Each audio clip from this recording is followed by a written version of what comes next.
आओ कि छोटी चुकी से पोस के सियान कोइले पापा जी।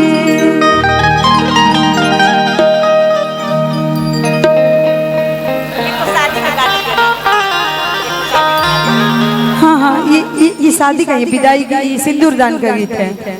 सिंदूर दान होता है ना। अच्छा।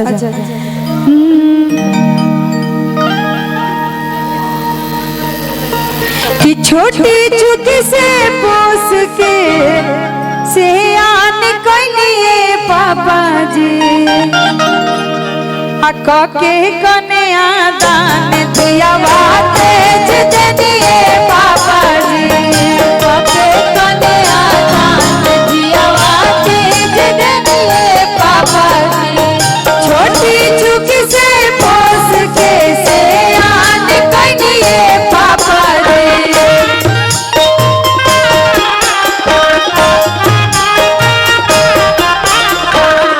छोटी चुकी से पोस के सियान कोइले मम्मी जी। अक्का के कन्या दान दिया बाते जितनिए मम्मी जी। अक्का के कन्या दान दिया बाते जितनिए।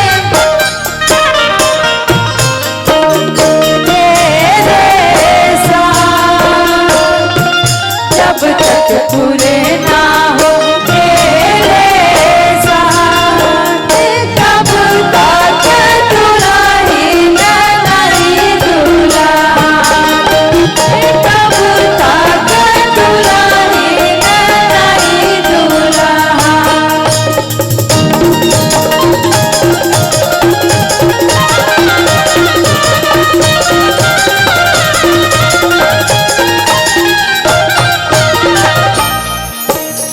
जंगिया बैठा के पूछ लाई देने पापा जी।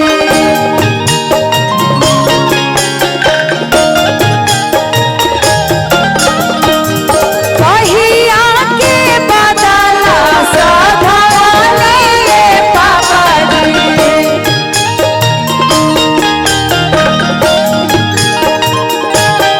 आया पने आंगनवा से दूर कनिए पापा जी। आया पने आंगनवा से दूर कनिए पापा जी। अपने आंगनवा से दूर कनिए पापा जी। अपने आंगनवा से दूर कनिए पापा जी।